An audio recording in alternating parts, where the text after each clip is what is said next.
Hello students, I am Shefali, your chemistry teacher. Today we will continue our chapter Structure of Atom. सबसे पहले जिन students ने अभी तक मेरा चैनल सब्सक्राइब नहीं किया है, बेल आइकन को टैप करके सब्सक्राइब करें ताकि आने वाली वीडियो की नोटिफिकेशंस आपको मिलती रहें और पिछली वीडियो भी आप देख पाओ।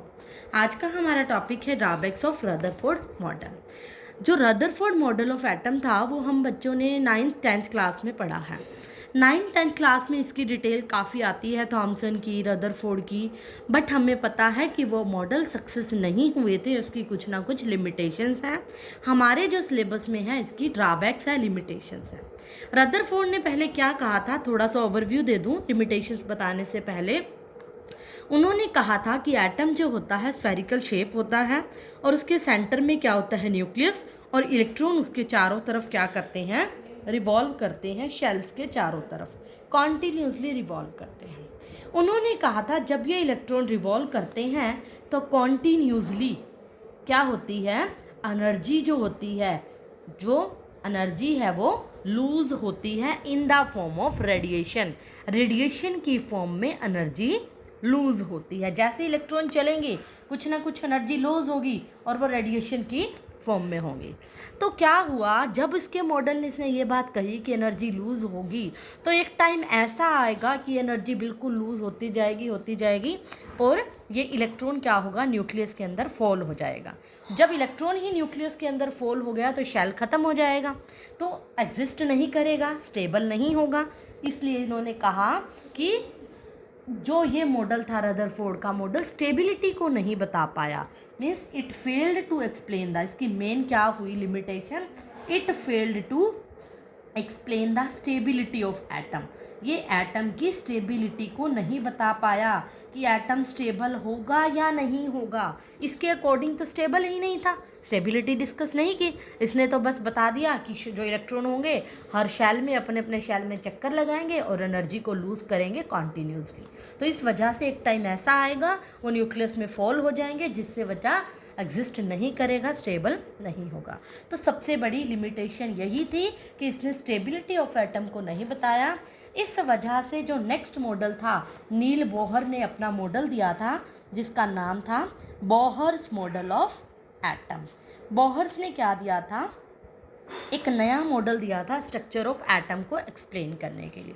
उसके कई बार एग्जाम में ऐसे आता है postulates, right the postulates of Bohr's model of atom. Postulate का मतलब भी फीचर्स, कैरेक्टरिस्टिक्स, उसके पॉइंट्स होते हैं, मीन्स उसने एटम के स्ट्रक्चर के बारे में क्या क्या कहा था। बुक में आपको इस तरह से दिया हुआ है, बोहर्स के पॉस्टुलेट अलग दिए हुए हैं, फिर उसके बाद दिया सक्सेस अलग बना के, सक्सेस का पॉइंट मतलब कौन से मॉडल उसके सक्सेस हुए थे। तो आप इसको मर्ज करके भी लिख सकते हो, अगर एग्जाम में पूछा जाए right the postulate of Bohr's model, तो आप दोनों को मिक्स करके पॉइंट्स लिख सकते हो क्योंकि दोनों ही उसके पॉस्टुलेट थे। तो मैं मिक्स करके सभी पॉस्टुलेट को इकट्ठा करके बता रही हूँ। तो पहला पॉस्टुलेट का मतलब उन्होंने मॉडल क्या था, उसके मॉडल में स्ट्रक्चर ऑफ एटम के बारे में क्या कहना चाहते थे। उन्होंने यही बात, पहली बात तो बोहर वाली जो बात थी, फर्स्ट पॉस्टुलेट था रदरफोर्ड वाला ही था। उन्होंने कहा कि जो एटम होता है स्फेरिकली शेप तो होता ही है, न्यूक्लियस होता ही है सेंटर, और क्या होते हैं उस स्फेरिकली शेप के क्या होते हैं, कुछ ना कुछ शेल होते हैं। जो फर्स्ट शेल को उन्होंने नाम के शेल दिया, सेकंड को एल, थर्ड को एम एंड नेक्स्ट को एन ओ, इस तरह से इन्होंने शेल्स दिए। उन्होंने कहा था कि जो एटम होता है small heavy positively charge nucleus होता है जो कि सराउंडेड होता है इलेक्ट्रॉन से, चारों तरफ इलेक्ट्रॉन से घिरा हुआ होता है। वो डिपेंड करता है कि कितने शेल में कितने इलेक्ट्रॉन होंगे। ये सब हमने 9th 10th क्लास में कॉन्फ़िगरेशंस में पढ़ा है, इलेक्ट्रॉनिक कॉन्फ़िगरेशन में हम पढ़ते हैं, हम सबको पता है, आप सभी इससे फैमिलियर हो। बाकी डिटेल में कॉन्फ़िगरेशन में आए इस चैप्टर के एंड में भी बताऊंगी कि कैसे इलेक्ट्रॉन की फिलिंग होती है। तो फर्स्ट पोस्टुलेट तो उन्होंने यही कहा था, एनर्जी के क्या दिए थे, शेल दिए थे, अलग अलग शेल का नाम रखा था KLMN। तो इसकी मैं एक्सप्लेनेशन आप बुक से पढ़ सकते हो, जस्ट मैं उसको समझा रही हूँ। सेकेंड पॉइंट दिया था कि कोई भी जो एनर्जी होती है, किसी इलेक्ट्रॉन की जो एनर्जी की बात कर रही हूँ मैं, जो चारों तरफ चक्कर लगा रहे हैं ऑर्बिट के अंदर, does not change with time. उसने कहा कि जो ये एनर्जी होती है टाइम के साथ कभी भी चेंज नहीं होती। मतलब उन्होंने ये कहा कि जो इलेक्ट्रॉन रहते हैं पर्टिकुलर ऑर्बिट के अंदर क्या रहते हैं, वो फिक्स रहते हैं। इलेक्ट्रॉन क्या होते हैं, स्टेशनरी ऑर्बिट भी कहा जाता है इनको। मतलब वाई कई बार क्वेश्चन आ जाता है, ये एनसीईआरटी में बहुत ही इंपॉर्टेंट पॉइंट, बहुत ही इंपॉर्टेंट क्वेश्चन है कि वाई इलेक्ट्रॉन्स आर कॉल्ड, या फिर ये कह लो कि why electron exist in stationary orbit, या इनको स्टेशनरी ऑर्बिट क्यों कहा जाता है। इसका मतलब ये नहीं है कि इलेक्ट्रॉन, स्टेशनरी का मतलब है रेस्ट, इसका मतलब ये नहीं है कि इलेक्ट्रॉन रेस्ट में, इलेक्ट्रॉन चल नहीं रहे हैं। ज़्यादातर बच्चे ये गलती करते हैं क्वेश्चन की मीनिंग को समझ के कि स्टेशनरी ऑर्बिट क्यों कहते हैं, क्योंकि इलेक्ट्रॉन घूम नहीं रहे होंगे, चल नहीं रहे होंगे, रेस्ट पे होंगे, इसीलिए स्टेशनरी ऑर्बिट कह रहे हैं। ऐसा नहीं है। क्यों कहा जाता है, क्योंकि जो इसकी एनर्जी होती है, इलेक्ट्रॉन जो चक्कर लगा रहे होते हैं इस ऑर्बिट में, वो एनर्जी चेंज नहीं होती, इसीलिए इसको स्टेशनरी ऑर्बिट भी कहा जाता है। ना कि इलेक्ट्रॉन चल ही नहीं रहे होते, चलते हैं लेकिन उनकी एनर्जी टाइम के साथ चेंज नहीं होती। तो ये बहुत ही इंपॉर्टेंट क्वेश्चन है, कंसेप्चुअल या एनसीईआरटी में आपको मिल जाएगा, तो इसको अच्छे से करना है क्वेश्चन को। ये 2 मार्क्स में, 1 मार्क्स में क्वेश्चन भी पूछा जाता है। थर्ड जो पॉस्टुलेट था, बोहर्स ने कहा था only those orbits are permitted. Orbits में किसको कह रही हूँ, शेल्स को, ये वाले जो शेल्स थे इसके अंदर, इसको मैं शेल का और ऑर्बिट का नाम दे रही हूँ। उसने कहा कि only those orbit are permitted in which, जिसका जो एंगुलर मोमेंटम है वो किसके इक्वल होगा, integral multiple of H upon में 2 पाई, या whole number multiple of H upon में 2 पाई। होल नंबर मतलब एन एच अपॉन में 2 पाई। ये क्या कह रही हूँ मैं, एंगुलर मोमेंटम।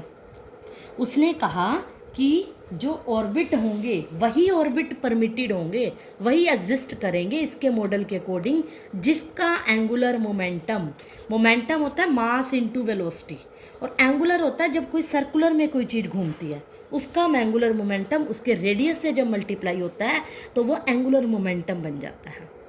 तो एंगुलर मोमेंटम किसके इक्वल होगा, एच अपॉन में 2 पाई। अब एच आपको याद होगा, मैंने प्लैंक्स थ्योरी, क्वांटम थ्योरी में बताया था, एच की वैल्यू कांस्टेंट होती है 6.624 इंटू 10⁻⁻34, जो कि प्लैंक्स कांस्टेंट था। तो इसके बारे में डिटेल में मैं पिछली वीडियो में बता चुकी हूँ। और एच अपॉन में 2 पाई, पाई वही वैल्यू सर्कल के अंदर जो पाई होता है, और एन की वैल्यू जो होल नंबर, कोई भी होल नंबर हो सकती है। एन की वैल्यू यहाँ पर 1 से स्टार्ट होगी, 1 2 3, यानी MVR इक्वल टू 1 होगी एन की वैल्यू, तो एच अपॉन में 2 पाई। एन की वैल्यू 2 होगी तो MVR equal to 2H upon में 2 पाई कट के एच अपॉन में पाई। मतलब इस तरह से आप पुट कर सकते हो। उसने ये कहा वही ऑर्बिट एग्जिस्ट करेंगे जिसका एंगुलर मोमेंटम ये होगा। फोर्थ जो पोस्टुलेट था बोहर्स का, उसने ये कहा, ये बड़ी इंपॉर्टेंट पॉइंट है, ये इसका थोड़ा सा हल्का सा जिक्र मैंने स्पेक्ट्रा जब बताया था पिछली वीडियो में, बिल्कुल पिछली वीडियो, हाइड्रोजन स्पेक्ट्रा बताया था, emission spectra of hydrogen atom का, उसमें ये बात जिक्र कर दिया था, और मैंने कहा था डिटेल इसकी बोहर्स में बताऊंगी नेक्स्ट टॉपिक में। तो इसकी डिटेल ये है कि जो एनर्जी होती है वो इमिटेड भी होती है और एब्जॉर्ब्ड भी होती है। ये बहुत इंपॉर्टेंट पॉइंट है। एनर्जी इमिट भी होती है और एब्जॉर्ब भी होती है। कब होती है, ओनली व्हेन, जब हम क्या करते हैं, इलेक्ट्रॉन्स को जंप करते हैं from one level, shell, orbit, किसी को भी कह सकती हूँ मैं, ऑर्बिट समझ रहे हो, यहाँ से यहाँ जाने में, या एक लेवल से दूसरे, यहाँ से यहाँ, कोई भी एक level, from one level to other level. अब ये पॉइंट समझो कि जो एनर्जी होती है एक लेवल से दूसरे लेवल तक जब जाओगे, मैंने पिछले पॉइंट में ये बताया जो कि इम्पोर्टेंट पॉइंट था, सेकंड पॉइंट में एनर्जी चेंज नहीं होती। कब, किसी एक पर्टिकुलर ऑर्बिट की, मतलब जब इलेक्ट्रॉन इस पर्टिकुलर ऑर्बिट के अंदर है, यहाँ चक्कर लगा रहा है, तो इलेक्ट्रॉन, इसने कहा था उसकी एनर्जी चेंज नहीं होगी, जबकि रदरफोर्ड में क्या कहा था, एनर्जी इमिट होती थी, इसीलिए फेल हुआ था। एक ऑर्बिट के अंदर इलेक्ट्रॉन है तो एनर्जी कोई भी चेंज नहीं होगी, बट इसने कहा कि जब एक शेल से दूसरे शेल तक जाएगा तो एनर्जी चेंज होगी ही होगी।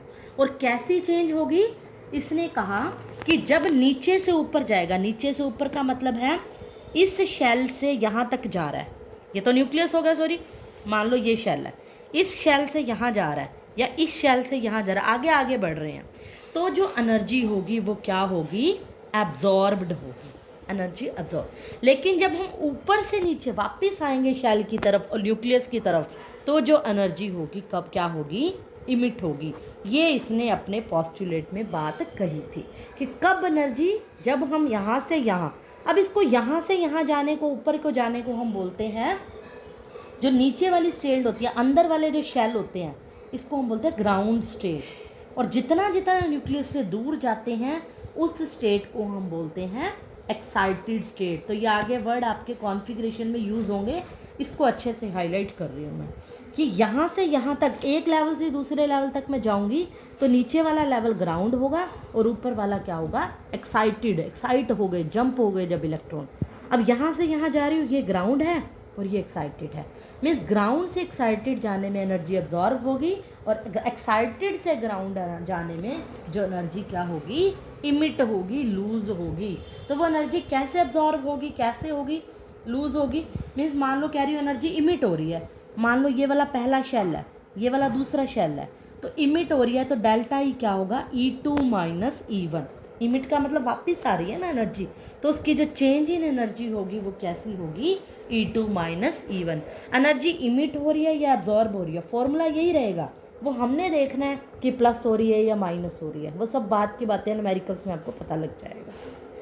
मीन्स फॉर्मूला यही रहेगा चेंज इन एनर्जी का, एक लेवल से दूसरे लेवल तक जाओगे एनर्जी हमेशा चेंज होती है, इमिट होती है, एब्जॉर्ब होती है, ये मैं आपको बता चुकी हूँ। जो नेक्स्ट पोस्टुलेट है, जो आपकी बुक में तो सक्सेस के अंदर दिया, बट मैंने कहा आप मर्ज कर सकते हो, तो नेक्स्ट पोस्टुलेट इसने क्या कहा, इसने स्टेबिलिटी के बारे में भी एक्सप्लेन किया, इसने स्टेबिलिटी के बारे में बताया, explain the stability of atom, जो कि रदरफोर्ड की लिमिटेशन थी, कमी थी। रदरफोर्ड ने कहा एनर्जी लूज़ कर देता है और गिर जाता है, इसने कहा ओनली कब लूज़ करेगा, जब वो एक लेवल से दूसरे लेवल तक जाएगा। इसका मतलब एटम क्या है, स्टेबल है। इसने रदरफोर्ड की कमी को पूरा किया, जो कि इसका 5th पोस्टुलेट था। 6th पोस्टुलेट इसने ये कहा कि इसने एटॉमिक स्पेक्ट्रा को भी एक्सप्लेन किया था। एटॉमिक स्पेक्ट्रम मैंने पढ़ा चुकी हूँ, ये किसका स्पेक्ट्रम, हाइड्रोजन एटम का। पिछली वीडियो देखो, emission spectra of hydrogen atom, जो कि बोहर ने ही दिया था वो स्पेक्ट्रा। मैंने कहा था आगे पोस्टुलेट में दिया हुआ है, बट समझा मैं पहले रही हूँ। अब मुझे हाइड्रोजन एटम का एमिशन स्पेक्ट्रा समझाने की ज़रूरत मुझे नहीं लगता कि है, क्योंकि मैं बहुत डिटेल में उसमें एक वीडियो दे चुकी हूँ आपको। तो वो समझो कि हाइड्रोजन एटम का स्पेक्ट्रा इसने एक्सप्लेन किया था। थोड़ा बहुत ओवरव्यू दे देती हूँ। उसमें क्या होता था, लाइनें बनती थी, लाइमन बाल्मर पास्कल वाली। तो होता क्या था, मैंने कहा था वो क्यों बनती है ट्रांजिशन लाइन, जब इलेक्ट्रॉन एक लेवल से दूसरे लेवल तक जाता है, E1 से E2, वहाँ पर जाकर इसको एनर्जी देते हैं, एनर्जी अब्जॉर्ब करता है। यही बात मैंने यहाँ कही, नीचे से ऊपर जाता है एनर्जी अब्जॉर्ब। वहाँ पर क्या कहा था, अनस्टेबल होता है और वापस इलेक्ट्रॉन रेडिएशन की फॉर्म में नीचे आता है, तो वो क्या बनाता है, सीरीज़ बनाता है, लाइमन बाल्मर पास्कल, ये सब मैंने बताया था। और यहाँ पे भी मैंने यही कहा है ना, एक्साइटेड से ग्राउंड में आते हैं तो एनर्जी क्या होती है, इमिट। तो ये जो ट्रांजिशन बना था, स्पेक्ट्रा बना था लाइमन बाल्मर वाला, ये इस तरह से ट्रांजिशन सब बनाया था, जो वो भी किस वजह से बनाया था, इसी स्पेक्ट्रा को एक्सप्लेन करने के लिए ही बताया था। तो ये स्पेक्ट्रा क्या है, हाइड्रोजन एटम का है। अगला जो पोस्टुलेट था, बोहर ने क्या दिया था हाइड्रोजन स्पेक्ट्रा के बाद, इसने कहा था कि जो एनर्जी होती है, अब देखो इतना सारा हम एनर्जी का इसमें जिक्र कर चुके हैं। इसने क्या कहा, किसी भी पर्टिकुलर ऑर्बिट के अंदर, पर्टिकुलर मतलब जैसे मान लो कोई इलेक्ट्रॉन का न्यूक्लियस है, इस ऑर्बिट की मैं बात कर रही हूँ, इसके शेल की बात कर रही हूँ, इसकी भी इसने कहा कि हर ऑर्बिट की अपनी अपनी एनर्जी होती है, तो इसको चक्कर की जरूरत नहीं है, हमें पता कैसे चलेगा किस ऑर्बिट की। इसने एक फॉर्मूला दे दिया, En, एनर्जी मतलब nth ऑर्बिट के लिए। nth पहला ऑर्बिट है, दूसरा है, तीसरा है, चौथा है, इस तरह से। En का फॉर्मूला दिया -2π² m⁴/n² h²। ये energy of a particular orbit के लिए इसने फॉर्मूला दिया। अब देखो बड़ा इजी फॉर्मूला है। माइनस का रीज़न मैं अगली आपको बताऊंगी कि नेगेटिव इलेक्ट्रॉनिक एनर्जी इसने क्यों ली थी, बाद में बताऊंगी इसका रीज़न, इस पर एक वीडियो दूंगी।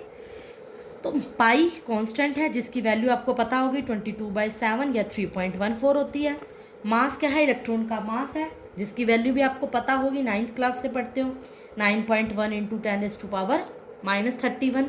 ई क्या होता है, इलेक्ट्रॉन का चार्ज, जिसकी वैल्यू 1.6 इंटू 10⁻⁻19 कूलम होती है। एन क्या होता है, कौन से शेल की एनर्जी निकाल रहे हो, पहले शेल की है तो एन की वैल्यू 1। अगर मान लो ये पहला है, इसकी वैल्यू 1, ये दूसरा शेल है तो इसकी वैल्यू एन की वैल्यू 2। तो जिस शेल की एनर्जी निकाल रहे हो एन की वैल्यू पुट कर दोगे। एच क्या है, कांस्टेंट है, प्लैंक्स कांस्टेंट है। तो इस तरह से इसने क्या दिया था, एक फॉर्मूला दिया था। और इसने क्या, इसको हम ऐसे भी सॉल्व कर सकते हैं। इसने क्या किया, अब देखो ये भी कांस्टेंट, ये सब कांस्टेंट है, सिवाय एन हर बार चेंज होगा, बाकी तो वैल्यू हमेशा सेम रहेगी। तो इस सारे को अगर मैं सॉल्व कर दूँ, मल्टीप्लाई कर दूँ, तो उसने एक नया फॉर्मूला दे दिया, -2.18 इंटू 10⁻⁻18 बाय में n² जूल पर एटम। जूल के अंदर एनर्जी निकाली, मीन्स इसने क्या किया, क्योंकि ये वैल्यू हमेशा सेम रहेगी, इसको मल्टीप्लाई करके सॉल्व करके बाय एन ऑर्बिट पे डिपेंड कर रहे हैं कौन सा है, तो ये हमेशा याद रख लो और n² पुट करते जाओ, तो आपको ज़्यादा फॉर्मूला याद रखने की जरूरत नहीं पड़ेगी। ये तो था किसके अंदर, जूल के अंदर।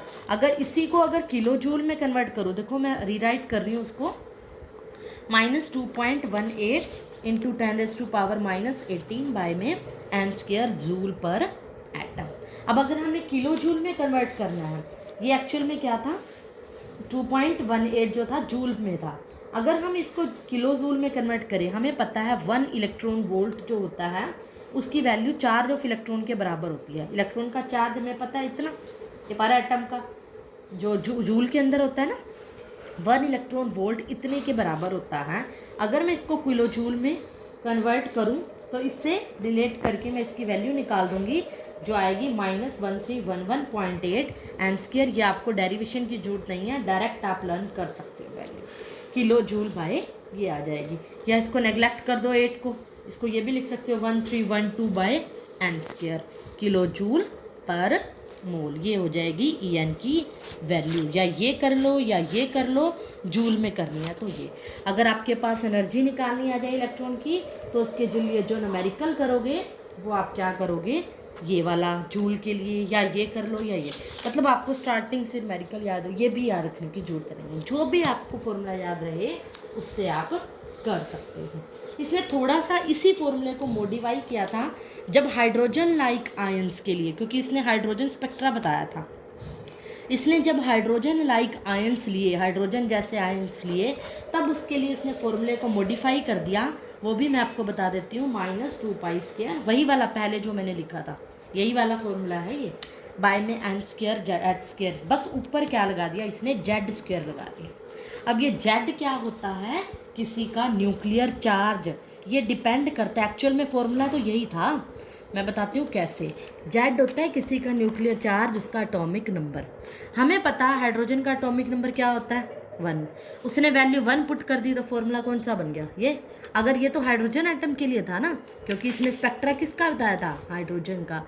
अगर मान लो आपको न्यूमेरिकल्स में हीलियम दे रखा हो, लिथियम दे रखा हो, सोडियम, या कोई भी एटम हो, तो आप एटॉमिक नंबर z की वैल्यू वही पुट करोगे, तो यानी कि फॉर्मूला ये लगाओगे।